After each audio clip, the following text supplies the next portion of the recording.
I am very excited for this contemplation. This is a very timely one for me, and I think a lot of people who are in my circles of influence, client circles, friendship circles. It's Hexagram 11, Harmony, Peace, Prosperity. Now, let's begin. The judgment. The small departs, the great approaches, good fortune, success. Here, the sage shows us that before the great can approach in the form of harmony, peace, and prosperity, the small must first depart. The small in this case refers to the primary thoughts and premises devised by the collective ego, which are the ringleaders of all disorder. We are directed, therefore, to identifying and clearing them away. The most primary among them is the idea that humans are the special creatures of creation and the focal point round which the universe revolves. This basic idea has produced the ribbon grass of mistaken beliefs about nature that are responsible for disorder. Ironically, traditional versions of this hexagram have presented these beliefs as ancient truths, whereas they are the foundation stones upon which the collective ego has based its authority to establish and maintain its rule over nature and society. Ideas derived from the human centered view of the universe and given in the traditional versions of this hexagram are that man's destiny is to represent heaven's will on earth, and that man's job is to bring order to nature. These beliefs are explained in Wilhelm's commentary to the image of this hexagram as follows. The stream of energy between heaven and earth must be regulated by the ruler of men. It is done by a process of division. Thus, men divided the uniform flow of time into the seasons according to the succession of natural phenomena, and mark off infinite space by the points of the compass. In this way, nature, in its overwhelming profusion of phenomena, is bounded and controlled. On the other hand, nature must be furthered in her productiveness. This controlling and furthering activity of man in relation to nature is the work on nature that rewards him. Showing how this belief was applied to the control of human society to create peace and harmony, Wilhelm continues. When the good elements of society occupy a central position and are in control, the evil elements come under their influence and change for the better. When the spirit of heaven rules in man, his animal nature also comes under its influence and takes its appropriate place. What is relevant to us today is that although these ideas are typically Confucian, they are embraced by religions and feudal derived cultures worldwide. The idea that a person's animal nature is evil is the primary and justifying foundation upon which the collective ego sets itself up as the designated authority to discipline, fight, and overcome humans' animal nature, and by implication, nature itself. The individual ego mimics this authority when it takes on the roles of the creator, the doer, and the hero. The idea that humans occupy such an exalted position in the order of things separates them from the cosmic unity, which is based on the essential equality of all aspects of the cosmos. The idea that humans are the centerpiece of creation has its origin in the feudal mindset that has dominated the last 3,000 years of human history. This mindset imagines the cosmos as hierarchically ordered in order to justify its own hierarchical ordering of society. In this system, a cosmic overlord is invented to fulfill the purpose of authorizing the dominance of the feudal lord. In the Chinese system, the granting authority, as indicated above, is heaven, and it is also heaven that is seen to grant the various entitlements and rights to the individual according to his rung on the feudal social ladder. The hierarchical thinking of feudalism is also the source of thinking in terms of opposites, with one pair of opposites as superior to the other. Yang as superior to yin, heaven as ruling earth, male as dominating female, and humans as superior to animals, etc. Human nature is likewise divided into higher and lower parts, with one being seen as good, the other as the source of evil. Like ideas justify the human purpose to dominate not only nature, but also other human beings that are regarded as inferior. The idea that evil originates in humans' animal nature contradicts the principle implicit throughout the I Ching that humans are born good, possessing the perfect natural program to live their lives in harmony with the cosmos. The idea that humans are the centerpiece of creation also contradicts the modesty defined in Hexagram 15 as the cosmic virtue that unites humans with the cosmic harmony. It is modesty that draws those helpers that are associated with peace and prosperity. Peace, as all feudal cultures conceive it, is the result of certain qualified humans controlling others. In the cosmic view, peace is the result of the individual's living in harmony with his true and undivided nature, since his true nature is in harmony with the cosmos/nature.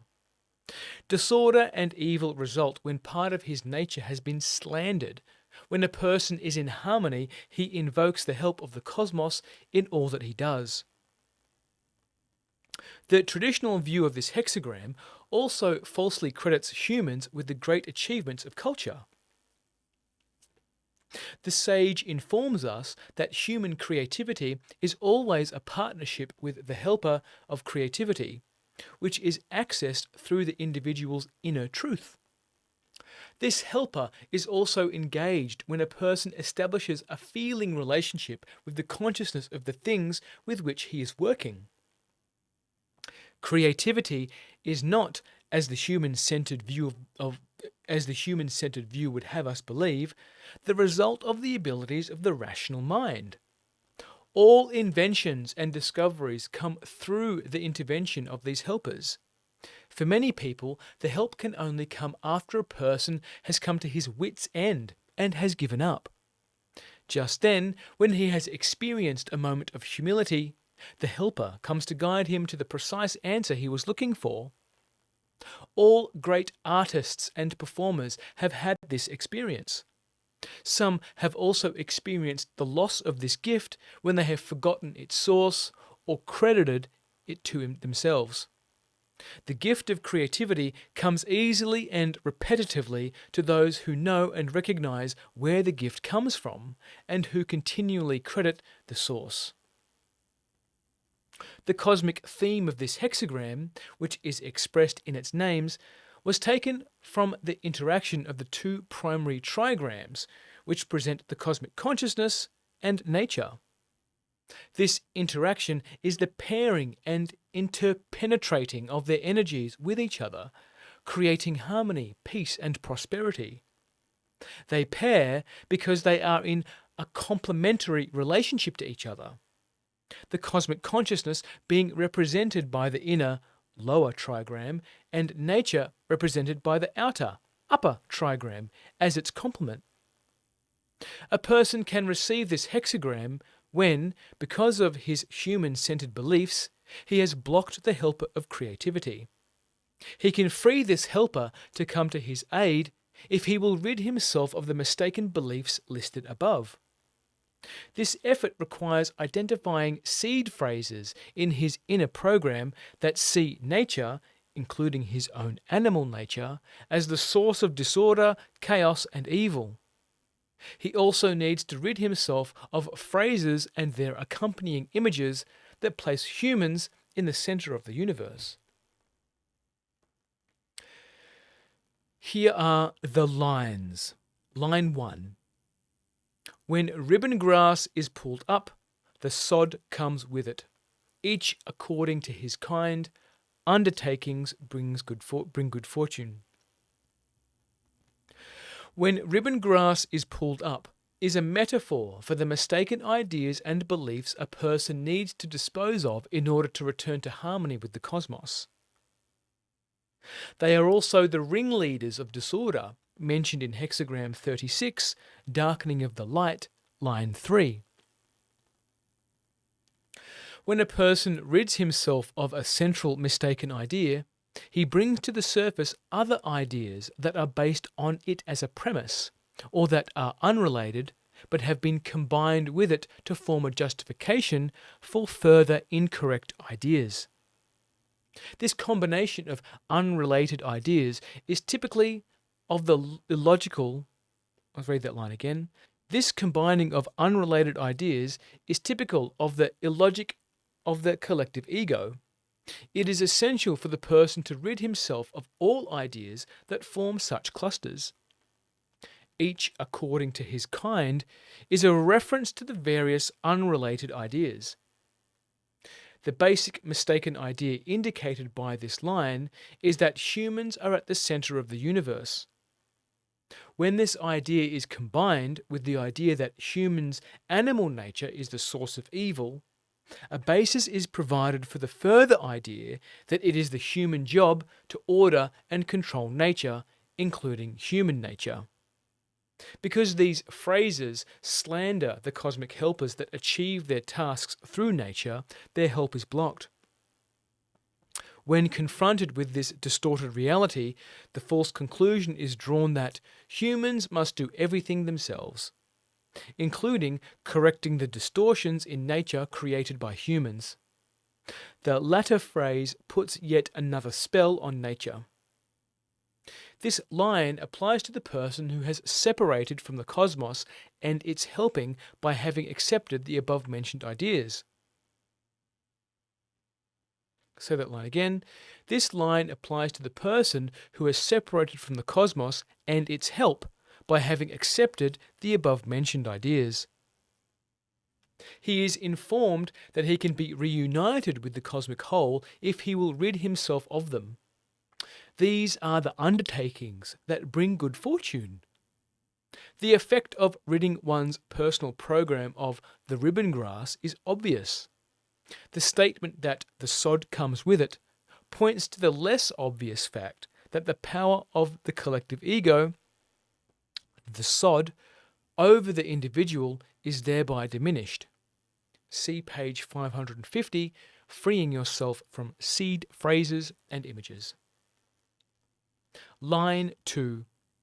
Bearing with the conditioned in gentleness, fording the river with resolution, not neglecting what is distant, not regarding one's companions, thus one may manage to walk in the middle. The line is counsel to a person who is confronted with people who are difficult, telling him to bear with them patiently because they are unaware of the invisible world, or they have never learned from the sage. Fording the river with resolution is advice for him to hold to their true selves despite their outer behaviour. Fording the river, in this case, represents getting past the difficulty, not neglecting what is distant.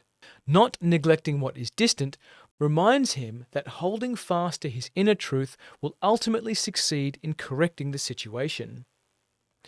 Not regarding his companions is saying, do not concern yourself with what others may think of your actions. Following this path enables him to walk in the middle, meaning to avoid getting caught up in the ego's demands that the situation improve or else. This line can also refer to a person's destiny. Fording the river with resolution states that it is correct for a person to trust his intuition, because it gives him a glimpse of the bigger outline, what is distant. It is necessary to move ahead on that basis, although the reasoning ego would want to object. Not regarding one's companions is also counsel to avoid a servile dependence on the sage, as by asking about what we already know from other lessons with the sage, or about something we already intuitively know within. In a situation where a person's dignity and integrity have been injured, The counsel to ford the river with resolution means to get past seeing the situation from the human-centered perspective, which would make him want to take justice into his own hands. Not neglecting what is distant points to the cosmic justice that will take care of the unjust behavior of the other person in the form of the fate he has created. The gentle way to handle the situation is to say the inner no to the unjust behavior and then turn the matter over to the cosmos. Not regarding one's companions can also mean that a person has allowed his sense of seeing to dominate so that the other senses, its companions, in particular his inner senses, cannot give a complete perception or the inner truth of the situation. Another meaning is that a person needs to withdraw from looking at what someone else who disturbs him is doing. In this way, he will be able to regain his center, thereby manage to walk in the middle. The companion can also refer to a person or thing, an authority, money, or success, that a person regards as holding the key to his life. But when he gives the authority to those things, then indeed they become the determining factors. But when he recognizes that success depends on cosmic help, he puts his future in the correct hands. Line 3. No plane not followed by a slope. No going not followed by a return. Do not complain about this truth, but be firm and correct in this danger. The words of this line describe a depressed view of life. No plane not followed by a slope. And no going not followed by a return. Refer to the belief that life is a series of ups and downs. This belief is the source of various pessimistic expressions such as, everything on earth is subject to change, meaning subject to loss. Prosperity is followed by decline. This is the eternal law on earth, and evil can indeed be held in check, but not permanently abolished. It always returns. As Wilhelm states in his commentary to this line, common beliefs such as good experiences, love, healing, etc. never last. Prevent our efforts to deprogram hindrances in the love relationship and false thought forms that create illness. The deeper layer of the I Ching contradicts these ideas in Hexagram 32, duration, where it is shown that everything in harmony with the cosmos endures. What people observe as changes, as in watching the passage of the seasons, is really the ongoing transformations that bring things from the realm of non-form into form and from form into non-form. The person who regards the ups and downs as the natural course of life is really observing the actions of fate. Fate, the down part of the swing, is meant to make him examine his mistaken beliefs about the way the cosmos functions.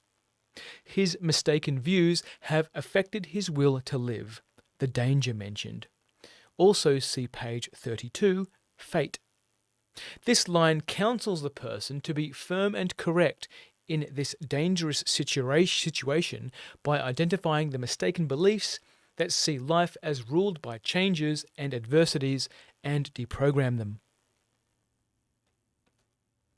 Line 4. He flutters down, not boasting of his wealth, together with his neighbour, guileless and sincere. He flutters down, guileless and sincere, refers to the helper of creativity that has given a person, his neighbour, the gift of a mind flash. This has happened because the person has been in harmony with his own essence. Not boasting of his wealth states that the helper makes no to-do about the greatness of the insight and its blessing, so not to make the receiver feel belittled. The mind flash is an insight that guides a person to more and more realizations. They continue as long as he remains listening to his own deep inner truth and recognizes that it is capable of completing his perspective. When he doubts its validity or attributes it to another source, the insights stop. The insight also comes in the form of giving the correct names for things, names that accord with their essence. The essence of a thing always has to do with its function in the cosmic whole, based on its unique abilities or qualities. Traditionally, this line has been associated with humans' supposed ordering function in the universe to name and classify things. However, the sage makes us aware that when humans give things names that deprive them of their dignity, they put spells on them which keep them from evolving. This line can also refer to a person who may be boasting of having had an insight. However, the insight contains no inner truth and is only a product of his fantasy. Line 5. The sovereign I gives his daughter in marriage. This brings blessing and supreme good fortune. In its cosmic meaning, the sovereign refers to the cosmic consciousness as a whole. The daughter can be taken as a metaphor for all its individual aspects that operate together like a shoal of fishes, with each influencing the other and being influenced simultaneously. The marriage refers to the constant interaction of these parts in the realm of feeling, which is felt as harmony and produces blessings and supreme good fortune. See the image of the shoal of fishes in Hexagram 23, splitting apart line 5. In its other meaning, the metaphor refers to the Chinese custom for the daughter to obey the authority of her father without resistance. It was the custom in China for the sovereign's daughter to be given to a lesser feudal lord to create a bond of loyalty between the royal house and the feudal lord. This illustrates the collective ego's idea of creating peace by imposing a moral order that suppresses a person's true nature. It lures the person into conforming to its rules in exchange for rewards in this life or for promised blessings in the hereafter. A person may receive this line when he is tempted to accept the collective ego's promises of rewards if he embraces its beliefs. He may also be under a spell or poison arrow consisting of that kind of promise. Line 6. The wall falls back into the moat. Use no army now. Make your commands known within your own town. Perseverance brings humiliation. The situation presented here is that of a fortified town in which the walls have been battered down by fate. The town is a metaphor for a culture in which humans view themselves as the controllers and regulators of a nature that is seen as hostile to humans. The wall falling back into the moat is the effect of the fate created by this idea. Use no army now is counsel for this controlling person whose protective walls of defense have been destroyed by fate. To cease defending himself, as, for example, by blaming his fate on life. His fate, he needs to understand, is the result of his defensive attitude. If he will rid himself of it, he will free helpers to end his fate and bring him into harmony with the cosmos. And now the contemplations. This is the third time I'm attempting to record this. Last night my hard drive died, which is unexpected. I was in a full rant. And in my full rant, for me, computer shut down, John, shut up. You don't need to be talking about that stuff. So what I'm going to do in this one is keep it as short and sweet and as precise as possible. Now, I got this contemplation. I called forth this hexagram for me twice so far. Let's have a look at the dates. 2nd of April 2025, I got line 1. On 26th of April, I got this year, I got 26th of April, line 3. And what I do is, because I use the Kindle version, whenever I call a hexagram forward, I make a note on the heading to say, hey, I've had this one before. What I find, and the I Ching speaks about this, is to log, is to remember, is to build a relationship here with this text. So when I'm having a look at hexagram for like the 6th time or the 7th time. I'm getting the same line number. I'm like, what am I missing? What is it here? Then I break the hexagram down into, well, what sentence relates to me? What paragraph relates to me? And this text is something that's quite unique compared to the other I Chings and other books that I've used before. For example, for the gene keys or the human design, where with the gene keys, you'd read a whole book, but there was nothing that really called attention to a specific paragraph or a sentence. You're just left to contemplate this on your own, which when I was doing gene keys contemplations, it was very helpful for people to have someone reflecting back to them, well, what does this gene key mean to me? And when you're in a group situation, contemplating the gene keys in a group, you have even more cross-pollination of ideas and concepts. However, gene keys was built on the older version of the I Ching, which is based on the feudal system, which this specific hexagram talks to. I'm going to jump around here. What's the next bit I've highlighted? So what I love about this hexagram is you have a trigram of earth over heaven, right? And as soon as you feel the concept of earth over heaven, something, for me, something happens, because my whole life I've been raised with heaven over earth, right? Heaven over earth. But when you invert that and you go, wait a minute, earth over heaven, it does something to the body for me. It makes heaven more achievable. It makes heaven contactable. It doesn't make this thing that's outside of the realms of possibility. So what's also tied up in this hexagram is the demonization of the body, religion, and humans being the center of the universe. 3 of my favorite themes. Why are they my favorite themes? Because it incorporates body psychotherapy. It incorporates ideology, and it incorporates just humans being humans. Because the human-centered view of the universe is everywhere. It's rampant and it's so pernicious. Pernicious meaning it causes damage over time. When we're trained to believe that we are the only ones that can create the reality that we want to create. In that, we put aside an entire community of helpers of the invisible world that are tasked with bringing everything into alignment. So when someone's struggling in their business or struggling in a relationship, the temptation can be to learn more and execute more. When you're learning this text of the I Ching, what you discover is that as long as you are sincere and modest in yourself and you find the phrases and the poison arrows and the fates to deprogram and remove yourself from, there's less execution work and more presence. You're paying attention to living your life. You're not paying attention to how do I change my life. It's a different way to operate. When you learn to enjoy your life, the signals come differently. For example, so today, just before I was about to make this video, I heard a car pull up. It's my father-in-law, Cassie's dad. I have an amazing relationship with him. We talk spirituality, we talk trauma, we talk the family system.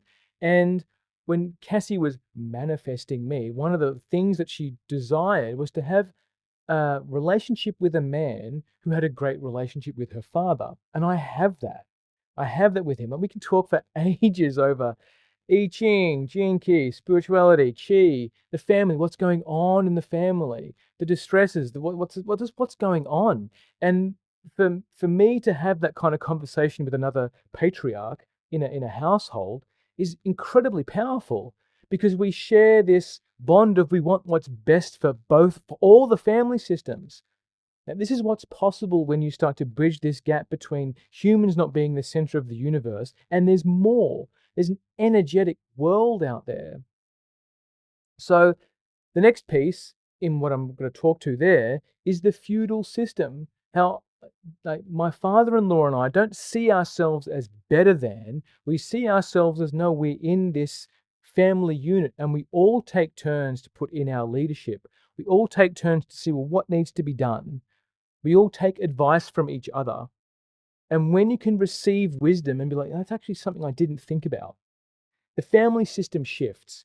It's no longer about because you're the eldest, you automatically have this right to be a certain way.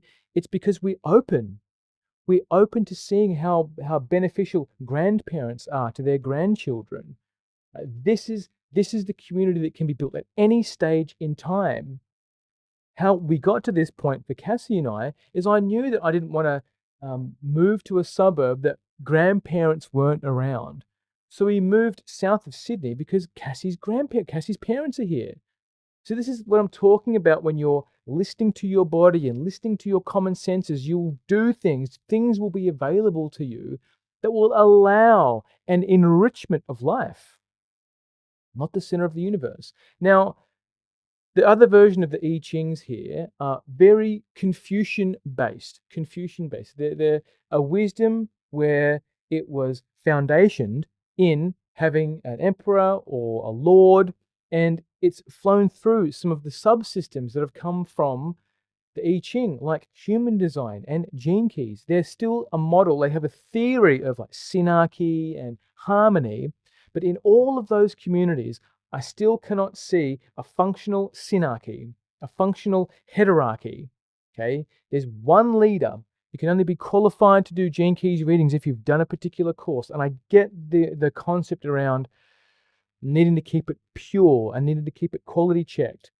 But in all of that, there's still an authority there, which I think flows into all of the other subsystems. Why this is important is when we're trying to force an overlord or an authorizing person into our life, we outsource our animal nature. We see this with qualifications all the time, where somebody has a qualification, and instead of listening to what you're hearing in your body, you just go with the qualification and it has an outcome. That said, not everybody is aware of their other common senses. They've been armored, their childhood, their survival patterns, how they've adapted to their family system has given them a map in their body that will naturally gravitate towards authority because parents became the authority figure. And something that you may or may not know psychobiologically is that when you're looking up at someone, you automatically, your whole body is listening to them as an authority. And we do this as children and parents. So when I'm talking to my son, if I feel like there's something that I really need to communicate to him, I get down onto his eye level and have a heart-to-heart conversation.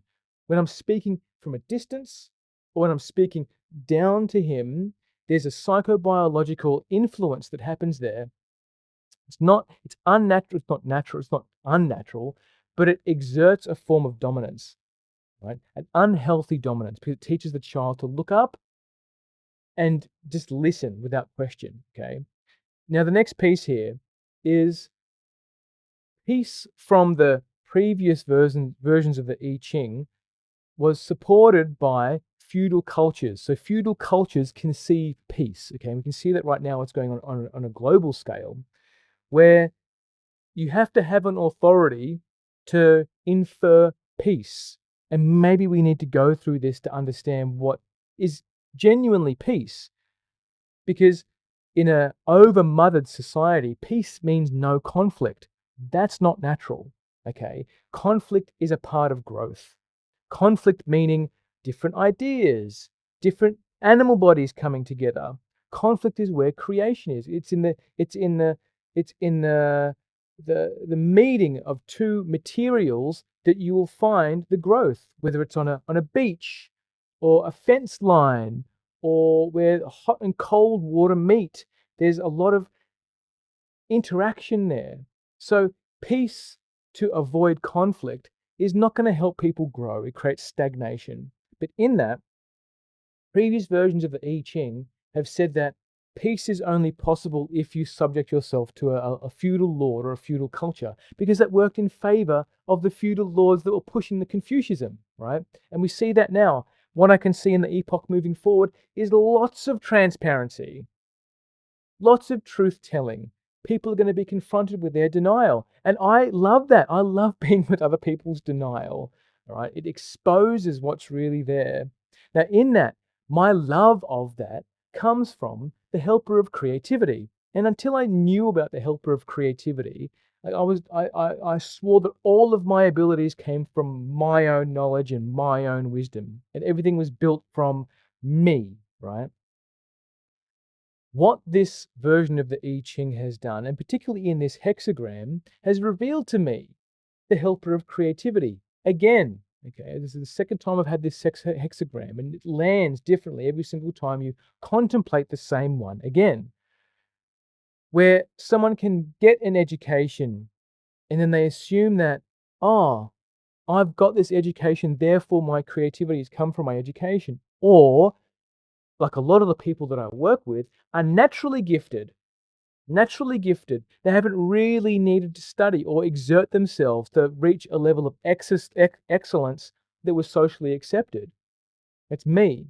Okay. So I just put my creativity, the badge of my creativity, on me, meaning I did that. It was me. I'm a smart man. I'm a smart guy. I'm a smart one. I know it all. But in that, I'm not giving the helper of creativity and in the entire invisible world the credit. So when you start to retract the gratitude from the invisible world, you lock them away or put them in a kind of atrophy because you're not feeding that chi. It's not, you're holding on to it, right? And this might tie in with income and cash flow. When you're holding on to things out of fear or ignorance or unconsciousness, then you suffocate the things that need the life.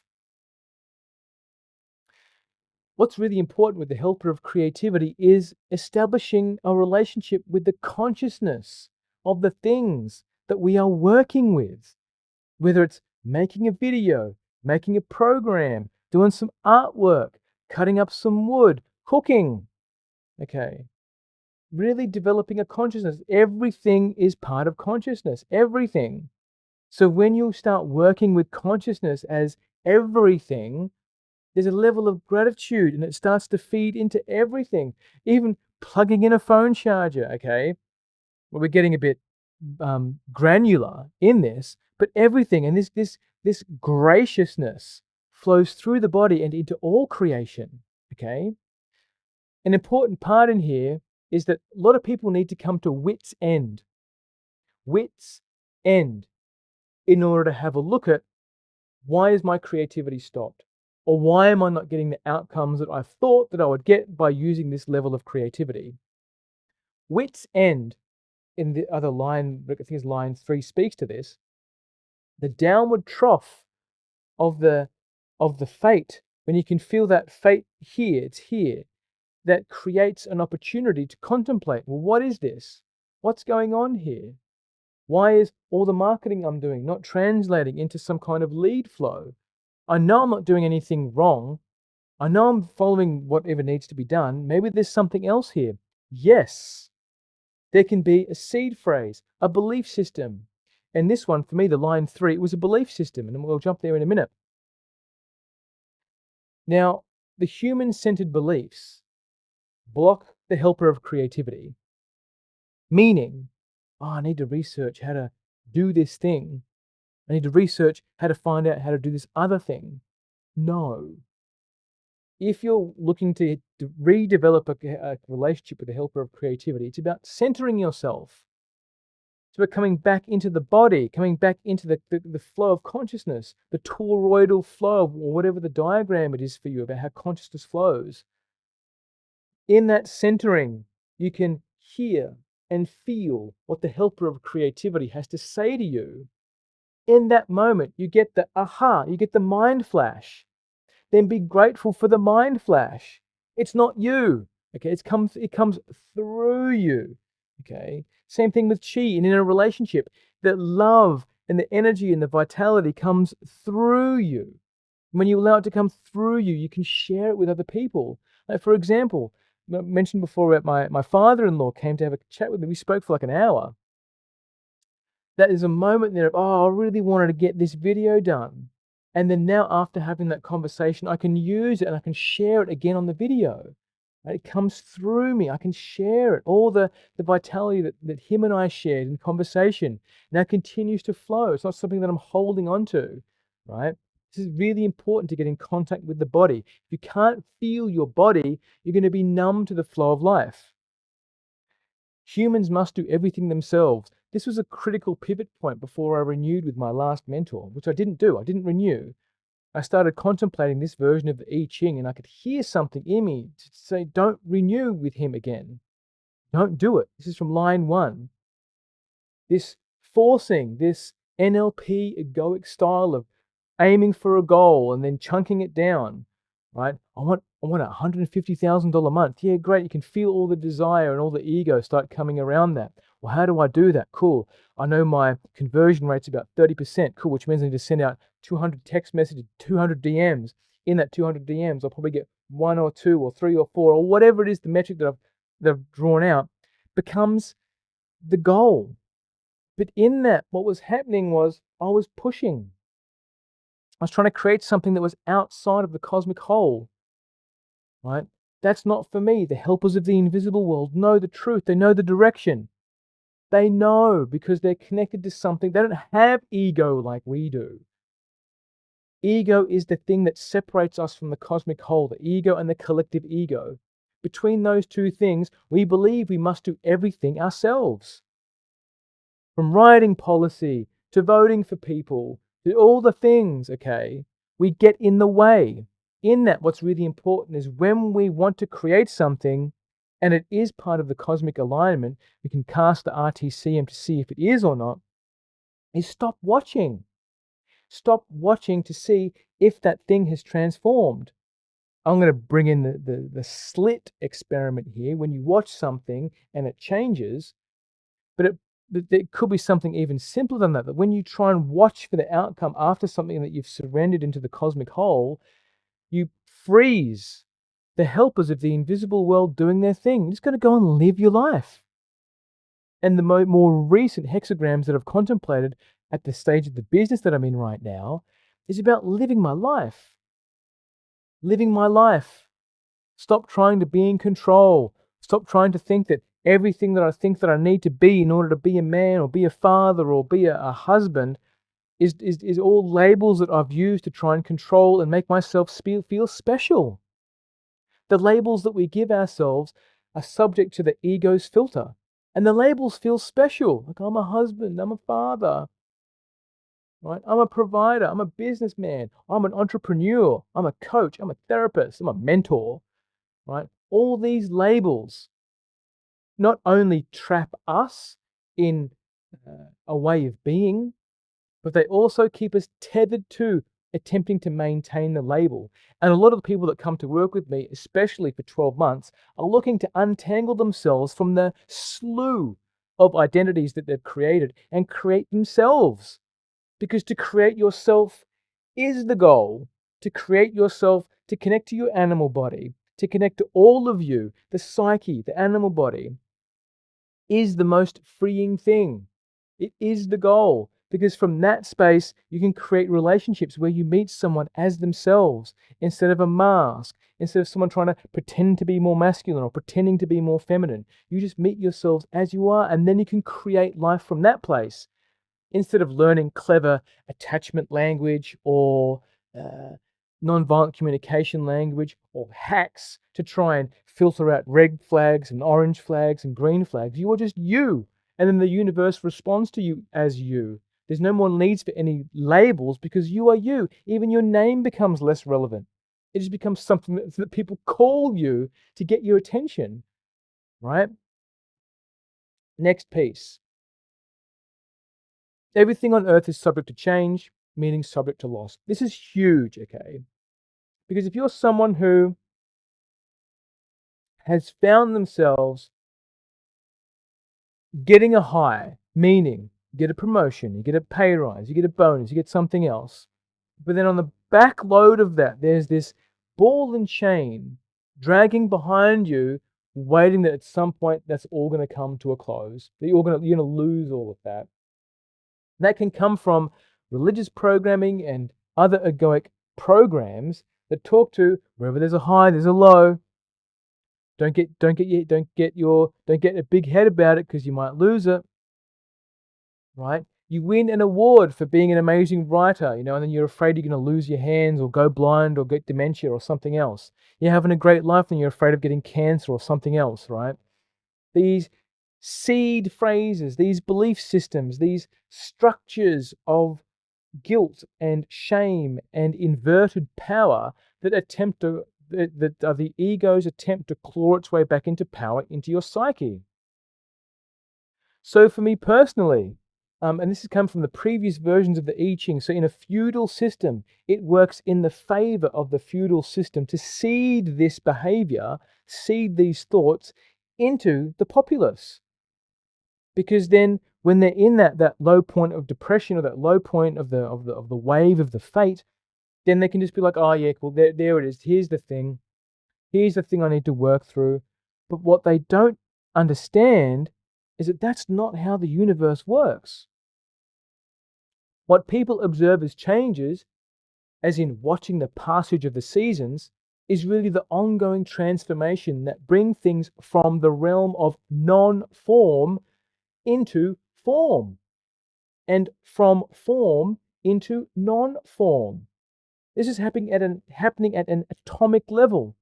The image that pops to mind right now is the caterpillar going through the chrysalis phase into a butterfly. They become a liquid. There's a stage in there where they are neither a caterpillar or a butterfly. Same thing with childbirth. There's a stage where the child is no longer, and that they're half bird and half a child. Okay? There's a lot of people get stuck in the birth canal of their life because they don't understand, oh, I'm afraid to become the next thing, so they just stay in the birth canal forever. A lot of people can insight stack in the birth canal for a long time, but to actually be born into a new identity requires a level of bravery and, I wouldn't say faith, but bravery and self-belief that you're allowed to become this next thing. And there's space for you in the universe for it.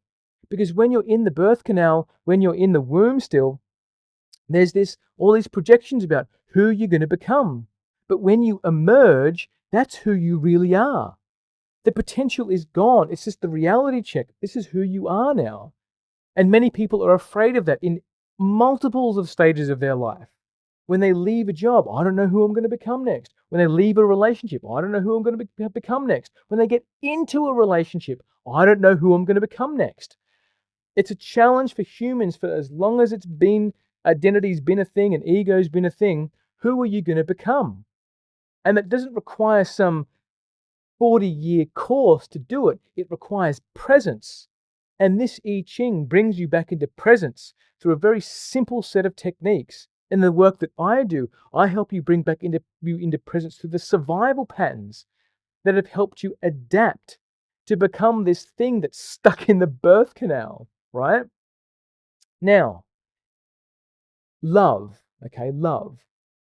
The other part that this line 3 speaks to, as I scratch my nose, is how when somebody's in a loving relationship and maybe they've had a history of love falling apart, is that they believe that at some level that they're going to lose this love. And this person's going to die, they're going to cheat on them, they're going to become double down on their avoidance and disappear. There's going to be some ultimatum, or they're going to be ugly or too beautiful, or money's going to run out. Excuse me, or whatever the thing is that person's insecure about. This is what the line 3 is attempting to help you deprogram right now. Everything that is in harmony with the cosmos endures. Okay, everything in harmony with the cosmos endures. Okay, it's really important to be with the understanding the ups and downs. And if you assume that they're the natural course of life, you're really observing the actions of a fate. So learning to take the pulse of what your life actually feels like. Somebody who has more enduring survival pattern in their repertoire will have lots of highs and lows. And the aggressive can also have lots of highs and lows because they can't find who they really are at the core. They've been holding on to their animal body. They've been holding on to all this stuff from the past. They might think that they've moved through it, but they're still holding on. They believe that if they jump from like the frying pan into the fire, that the fire is going to be this thing that's going to destroy them. No, that's part of the birth canal. The fire is purifying. Fire is purifying. Okay. Line 5 here.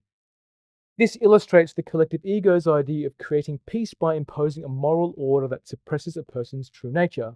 It lures the person into conforming to its rules in exchange for rewards in this life or for promised blessings in the hereafter. Okay, so this is a big one that ties into religion, okay?